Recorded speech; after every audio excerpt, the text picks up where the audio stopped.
Rainy days don't seem so wet. Stormy nights don't stay. From the moment.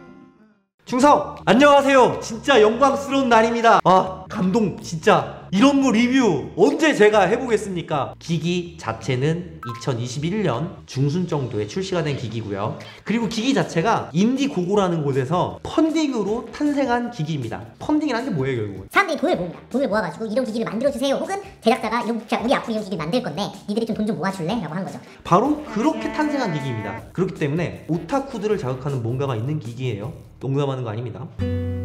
We used to be friends. 첫 번째로 이 컨트롤러 전방에서 보시기 여기 트리거 버튼 있죠. 그 다음에 여기 X, Y, A, B 이거 스타트, 백 이렇게 있습니다. 이거 아이콘들 어디서 본 건데? 맞습니다. 엑스박스 360의 컨트롤러를 그대로 가져왔어요. 컴퓨터에 게임을 즐겨 하시는 매니아분들은 바로 번쩍하실 거예요. 대부분의 스팀과 멀티 플랫폼 나온 콘솔 게임들 뭘 지원합니까? PC판에서. 맞아요. 엑스박스 360의 컨트롤러를 그대로 지원합니다. 똑같아요. 엑스박스의 컨트롤러를 지원합니다. 근데 그게 끝이 아니에요. 자, 있을 수가 없는 일을 보여드릴게요. 자, 마우스 포인트 움직이는 거 보여요? 그리고 B키 누르면 우클릭이고요. A키 누르면 그냥 클릭이에요. 옆에 거 누르면 이게 휠이에요, 휠. 단순히 조이스틱만 달아놓은 게 아니에요. 이것저것 꽤 괜찮은 기능들의 트윅이 많이 들어갔습니다.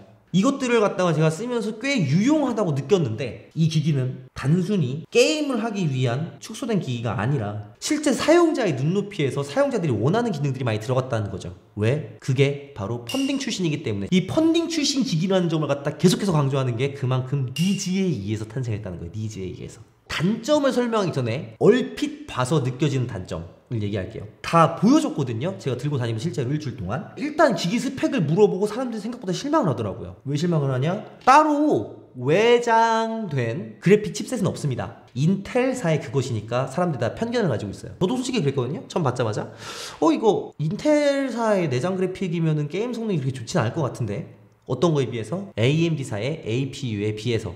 실제로 그런가? 노트북 체크해서 한번 살펴보겠습니다. 이거 그래픽 칩이 동사양에 틴백에 들어간 게 뭐예요? RDNA 8CU짜리죠? 이게 정확한 모델명은 없습니다. 왜냐하면 스템덱은 OEM 모델이기 때문에. 자, 그럼 봅시다. 대충 MX450이랑 이거랑 성능이 동일하다고 하면 여러분 놀라시겠죠? 엘든 링을 한번 열어봅시다. 지금 이렇게 편차가 큰 거는 이게 TGP가 굉장히 초저전력 프로세서이기 때문에 더 저전력 아니면은 완전 좀 그래도 좀 고출력에서 왔다 갔다 하기 때문에 평균값을 보게 되면은 AMD 라데온 RX 베가 8 이겨요. 엔비디아 지포스 MX 450 이겨요. 놀랍죠? 최상위 등급이랑 보게 되면은 지포스 GTX 1650 모바일과도 사실 그렇게 큰 차이 나지가 않는 그 중간에 존재하는 생각보다 강력한 프로세서가 들어갔습니다.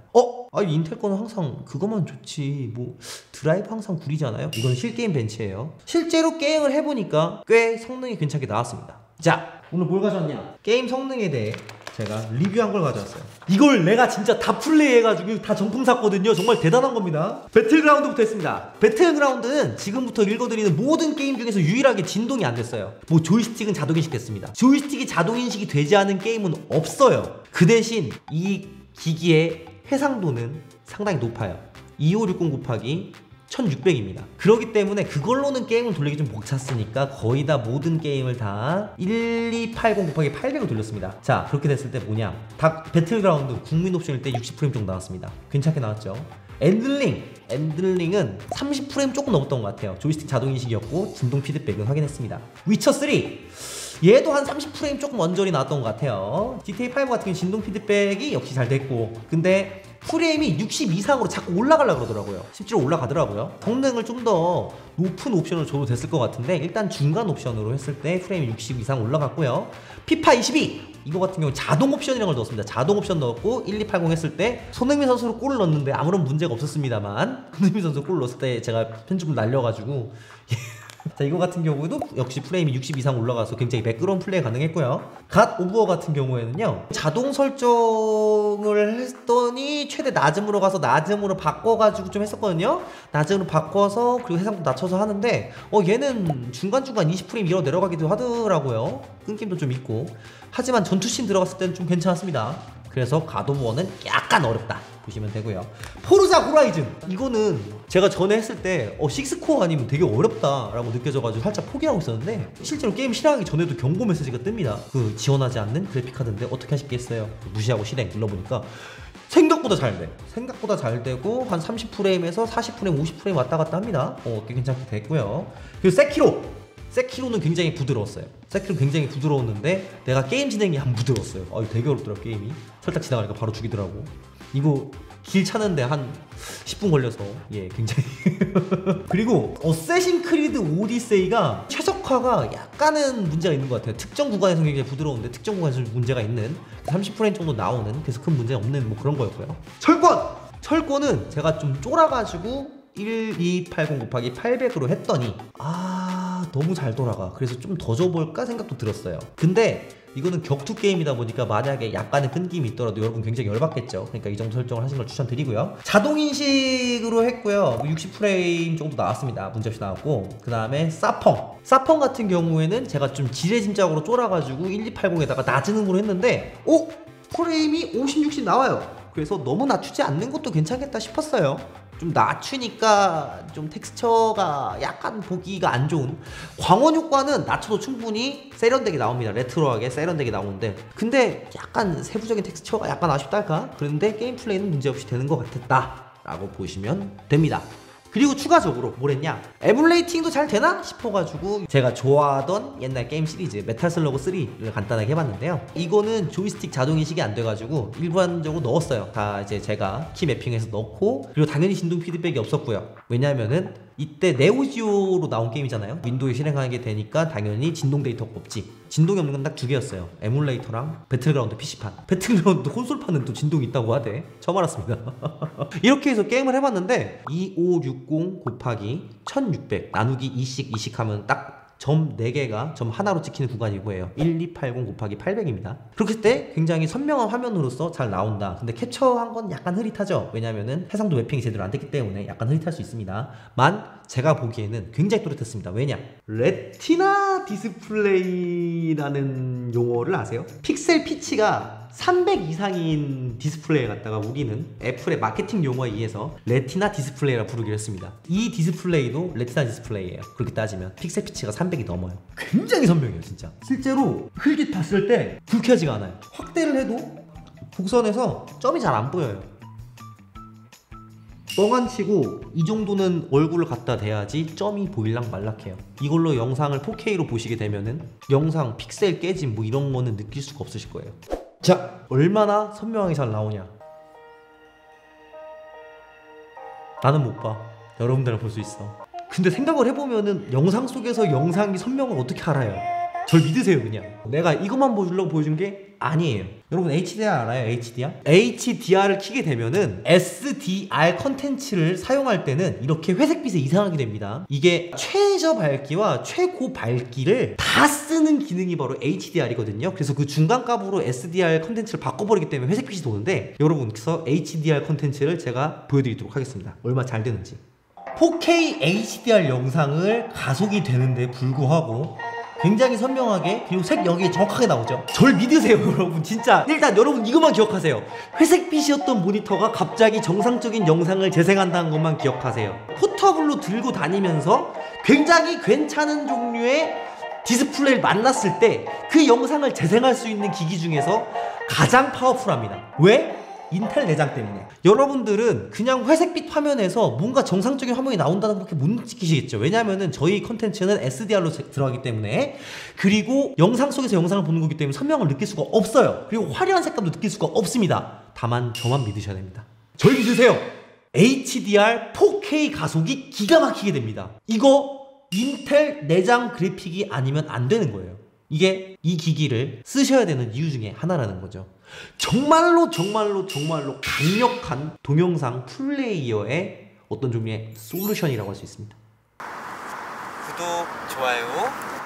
자, 아까부터 키보드 깔개로 쓰고 있던 링킨의 도킹입니다. 그냥 도킹이 아닙니다. USB 충전기 패스스루 지원합니다. 동시에 USB A 타입 2개 지원하고 HDMI 출력 4K 30Hz까지 지원합니다. 그리고 랜카드 1GHz까지 지원합니다. 예를 들어서 여기에 모니터 연결해놓고 키보드 마우스 연결해놓고 랜 연결해놓고 있다가 와서 요것만 이렇게 넣게 되면은 자 살다 이거 얘 진짜 나 감동, 크게 감동. 이거 뭐예요? 국내에 없던 거. 자, 국내는 이렇게 플러가 좀 두꺼운데 이 플러가 두꺼운 걸 최대한으로 줄이기 위해서는 이렇게 꺾여야 됩니다. 그래서 이 네모 형태에서 최대한으로 작게 넣을 수가 있기 때문에 이 네모를 최대한 줄일 수 있기 때문에 이게 번들이에요, 여러분.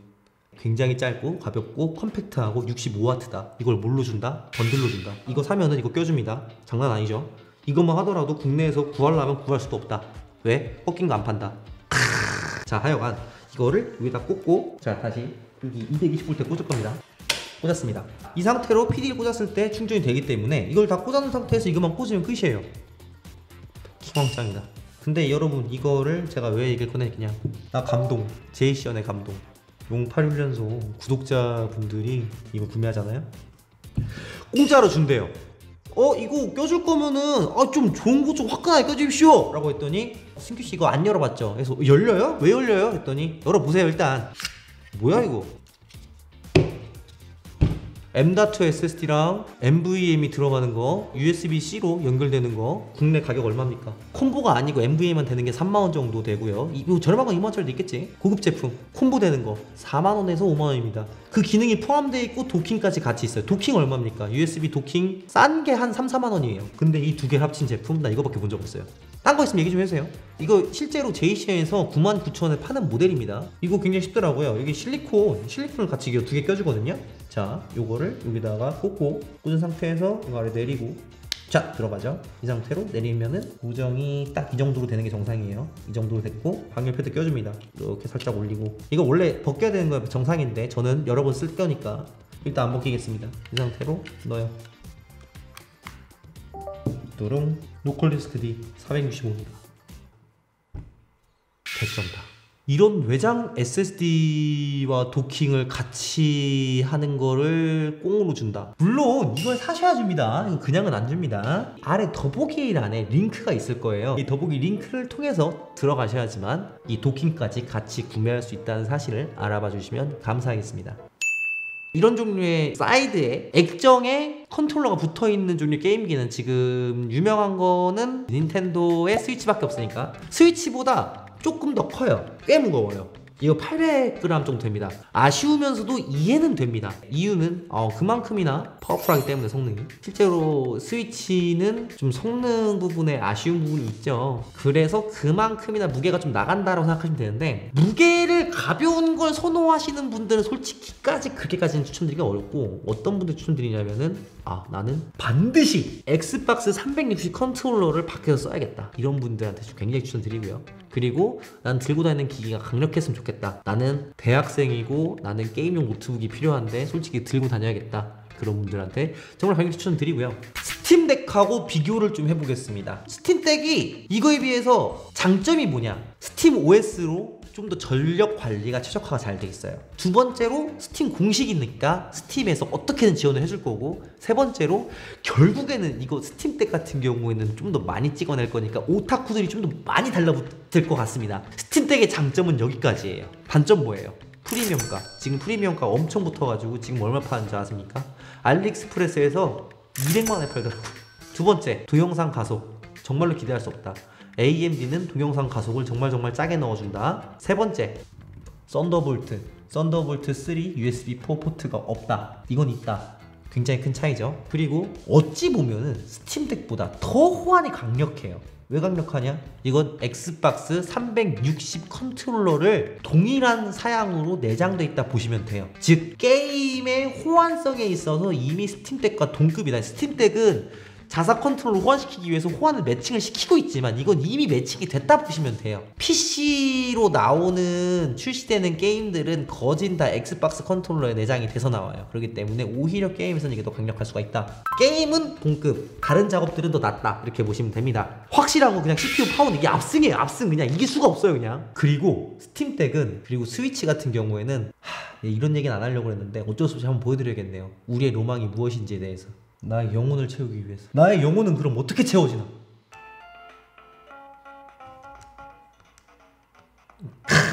벌써 방송 불가 장면 3개 나왔다. 여러분 스위치로 이거 할 수 있어요? 이 키를 누르면은 바로 빠타고 나올 수 있기 때문에 긴급할 때 굉장히 좋다. 여기까지 하도록 하겠습니다. 전 용팔련수 이승규였고요.